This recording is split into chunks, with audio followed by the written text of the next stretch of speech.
कांग्रेस पक्षर देशव्यापी छात्रों की गूंज कार्यक्रम आरंभ होईछि। भारतर शिक्षा व्यवस्था एक शोषण करुवा मेसीन। भारतीय शिक्षा व्यवस्था रे परिवर्तन हेबा आवश्यक।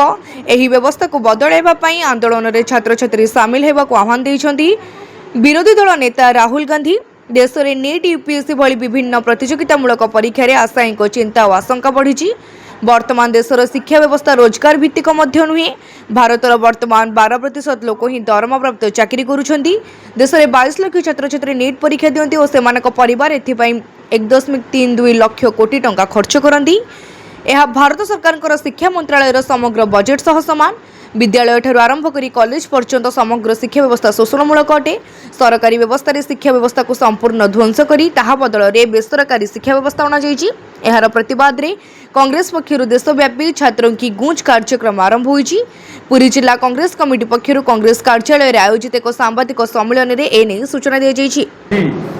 ओडिशा प्रदेश कांग्रेस कमिटी तरफ पुरी जिला कांग्रेस कमिटी जरिया राजेश मिश्र जे सभापति जिला कांग्रेस कमिटी द्वारा आहुत ये सांबादिक सम्मेलन आज अखिल भारत कांग्रेस कमिटी तरफ सारा भारत वर्ष सबु प्रदेश सबु जिले में सबुठ ये कार्यक्रम चालू रही। छात्र मैंने होती से सीबीएसई छात्र हूँ, से नीट परीक्षा छात्री हूँ, से मेडिकल पिला हूँ, इंजीनियरिंग पिला हूँ, जो मैंने पाठ पढ़ुं देश निर्माण रे, परिवार निर्माण रे, समाज निर्माण रे जो मैंने भाग लौकर आज भविष्य अंधार हो।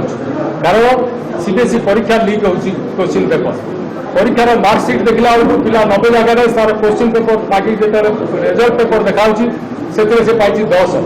ये की व्यवस्था? नीट परीक्षा 2 दिन थर है क्वेश्चन पेपर लीक हो वर्ष वर्ष धरी पिला भविष्य अंधार पशुंट पिला सुइसाइड कर गार्डियन माता पिता गरीब चाषी श्रमिक पिला पिला को लक्ष लक्ष टका खर्च कर पठाऊँ। महिला मैंने जो मैंने परिवार भविष्य अच्छा गार्डियन अच्छा से भी आवाज उठेबा दरकार। ताले जाकि समाज परिवर्तन हम ये व्यवस्थार परिवर्तन हम एवं आम शिक्षा व्यवस्था ठीक रहिले आम पिला ठीक रही समाज ठीक रही चाकरी बाकरी पाई सब व्यवस्था ठीक भाव में चली पारे। पुरी जिले में जदि आप शिक्षा व्यवस्था देखिए जदि समस्त जिला विषय में आपण मैंने जदि कंपेयर करेंगे ताले देखिए जे पुरी जिलार शिक्षा व्यवस्था सबुठू आम पछरे अच्छु।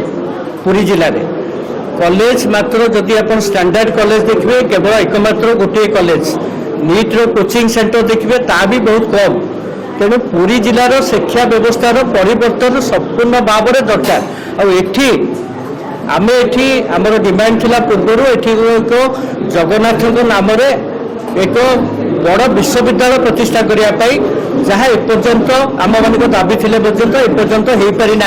एवं ये आंदोलन को केवल शिक्षा व्यवस्था पर आम आंदोलन को आम कई भाव में आग को लेकिन जाऊँ। आपण मैंने लक्ष्य रखिए आम आपण मान सहयोग कामना करें जो आंदोलन कर विषय आपण मैंने आम सहित सहयोग करेंगे आम आशा। ब्यूरो रिपोर्ट तीर्थक्षेत्र लाइव।